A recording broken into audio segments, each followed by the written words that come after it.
Genesis chapter 16 verse 1. Now Sarai, Abram's wife, had borne him no children. She had a female Egyptian servant whose name was Hagar. In the previous chapter, God told Abram that these descendants will be oppressed by a people. He didn't say who, okay,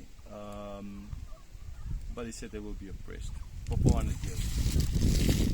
So what do we have here? Immediately in the next chapter, it starts off with Sarah having this female servant who is an Egyptian. Okay, the first part of this is that she had no children, and we know by now still no children. God in the previous chapter promised lots of children, no children yet. Most likely Abram told his wife. Most likely then she started feeling kind of bad about this. Maybe we need to try and solve this problem or something. But we don't exactly know if this happened. But she's going to come up here with a possible solution. So I can think that maybe Abram told her throughout the times about all these promises God made. I mean, she would have seen the animals being cut and all of those kinds of things. And so the question is basically, is this now her trying to do God's work? Abram before tried doing God's work when he said, this is just my sister. Right now she is going to try and tell Abram to go and know Hagar. Okay, so the first thing is we see from the previous chapter that God is promising all the children. Sarah has no children yet. Right. Then the second thing we see is the fact that she has this female servant who's an Egyptian. Okay, in the previous chapter, it wasn't mentioned from which nation which nation will be the oppressor. But here immediately now it's Egyptian. So with the people in the desert, they know it were the Egyptians who oppressed them. So now they would be able to put two and two together here, that Sarah had this Egyptian servant, and this servant will become the mother of Ishmael. And so the Egyptians would be the one to oppress them. As well, this is then a reason why you can clearly, or better to draw the conclusion that this oppression started with Ishmael. Okay, because she's an Egyptian, and Ishmael is going to get married to Egyptians. Okay, he will form his own nation, but this is the beginning of this oppression. So clearly, Abram and everybody else reading this would have. I mean, maybe Abram not at that stage, but the people in the desert looking back, they would have understood this. This is the beginning of the oppression. Verse 2. And Sarah said to Abram, "Behold now, the Lord has prevented me from bearing children. Go into my servant. It may be that I shall obtain children by her." Okay, so Sarah is like, I don't have any children. God has prevented me, right? Like I mentioned a number of times, they saw God as the one giving, or God not giving the children, as a gift of God. This comes from God, not a natural act, right? And so God is the one not giving. So, solution maybe, go into my servant, know her, sleep with her, have children with her. Maybe it might work. And then these children can be then my children, like Rebecca is going and Leah is going to do later on. Okay, and they will be part of the 12 tribes of Israel. Okay, so it was a kind of a normal thing, or it was a possible thing for this to be done, and then the child would be counted as the son of, in this case, Abram, like the sons of the servants of Leah and Rebecca. They were seen, Rachel, Leah and Rachel. They were seen as the children of Jacob. Okay, and they counted as part of the 12 tribes. The end of verse 2. And Abram listened to the voice of Sarah. Abram ought to, again, have known that this is not what God said in the previous chapter. God didn't say in such a surrogate way you will have children. Right? God said, I will give. And what are they doing? They are taking. So clearly we see this whole looking back then, as I already mentioned in the introduction, of Adam and Eve in the Garden of Eden. They were not supposed to eat from the fruit of the tree, right? They could eat the tree of the fruit of knowledge of good and evil, right? So Adam would have been the one who was told by God not to do it, and Adam would have been the one to tell his wife not to. Then she went to the tree, looked at the tree, saw it's beautiful, the snake there, telling her, you can be God, and then taking it and giving to her husband. And he took. He knew it's wrong, he took and he ate. Like in this case, Abram knew this was wrong, but he listened to the voice of Sarai, like Adam listened to the voice of Eve. Eve is not the guilty one. Adam was supposed to say no. Sarah is not the guilty one. Abram was supposed to say no. They didn't fulfill their task. They didn't do what they knew was right. Why? I mean, it's in this case, Abram's case, clearly it's a question of not standing up for the truth, trying to do God's work, not listening, not trusting God. God in the previous chapter, He's promised him his offspring from his own nation, from his own loins, basically, right? And now he's not trusting God. He's listening to his wife. Okay, the same what happened with Adam and Eve in the Garden of Eden. So this connect those stories as well very clearly, and the people reading this would understand that this is a connection. Abram is here just another Adam. Eve is another, or Sarah is another Eve. Eve as a mother of the nations. Sarah as a mother of the nations. Exactly the same thing, just a setting different, but the same result, the same kind of result. Okay, and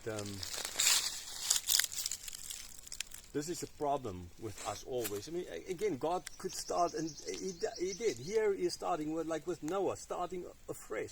Like with Abram, starting afresh. Sarah is a new Eve. Like Noah's wife was the new Eve, right?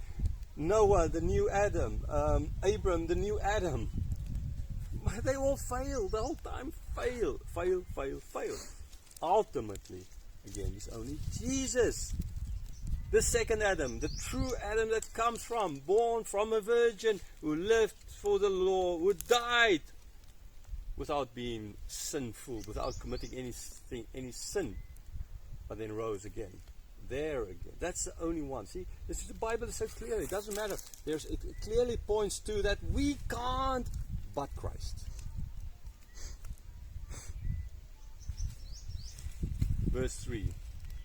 So after Abram had lived 10 years in the land of Canaan, Sarah, Abram's wife, took Hagar, the Egyptian, a servant, and gave her to Abram, a husband, as a wife. So Sarah took Hagar, gave to Abram. And here we see clearly again the problem starting. Like in the Garden of Eden. There are results of the sin. Clear results. There's always going to be this fight later on between the Ishmaelites and the Israelites. It is going to lead to this. It is wrong what she did. But more wrong was Abram in all of this. By falling, by not saying no. He saw God. He walked with God like Adam, and he disobeyed God like Adam. Verse 4. And he went into Hagar, and she conceived. And when she saw that she had conceived, she looked with contempt on her mistress. So Hagar here, yes, she's wrong. Okay, she conceived. She's pregnant. She knows it. Okay. And now she looks down on Sarah. Maybe it's because at that stage one could not know, is Sarah not pregnant because of Abram? Is Abram the guilty one? Or is Sarah the guilty one? Now that Hagar is, or conceived, for sure, they know Abram is not the guilty one. Sarah is the one who can't conceive. In other words, ultimately God is the one who's giving. God did it in such a way to show this miracle. Okay, so ultimately this is God. But this is now not the husband's biological problem, but the wife's biological problem. So maybe that, in a sense, let Hagar then look down. Everybody now understand who is a guilty party here. And then just so my son is going to be, right? My son is going to be the one to take the line further, right? I am now the important one. That easily can be. I can imagine it easily be a thing for Hagar, right? I am going to have the son. My line will take it further. Sarah, she'll die childless. And they looked in general, they looked down with contempt on women not bearing children. So all of this put together, you can see there would have been a number of reasons why Hagar would look down on Sarah. Not right, any of them, but from her side of point of view, you can understand it.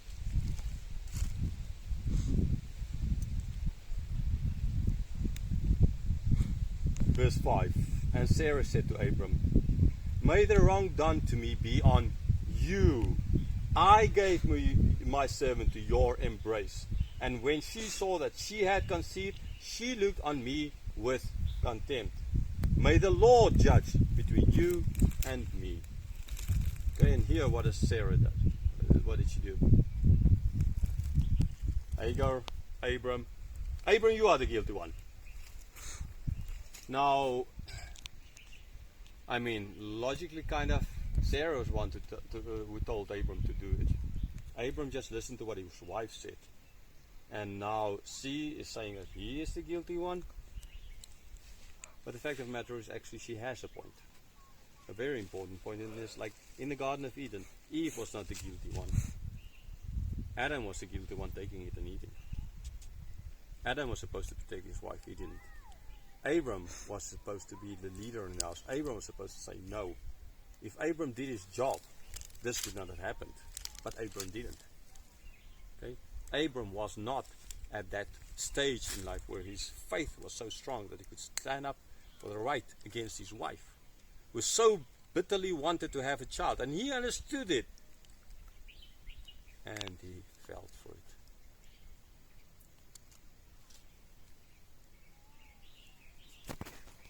So now she's asking God to judge between them. If God has to judge here, ultimately the final onus, responsibility, lies on the husband. So ultimately, yes, she's right, he is guilty. Verse 6, but Abram said to Sarah, behold, your servant is in your power. Do to her as you please. Then Sarah dealt harshly with her, and she fled from her. So Abram didn't learn his lesson. He ought to have stood up now for Hagar. Right? He didn't. He just shifted responsibility over to Sarah. It's your servant. Right? You do whatever you want to with her. Your servant. Whatever you want to do. No, man, you are the husband. You have the responsibility. You're supposed to stand up for this woman, for Hagar, for your son. It's your son ultimately that's in her. You ought to. But he didn't. The next mistake, the next sin Abram committed here. Shifting responsibility. We know it. Men love to shift responsibility. Oh, you as a husband, you carry that final responsibility. So if you want to get married, you need to know you never can blame your wife. You have the final responsibility. So be sure before you get married that you know that and you live it out.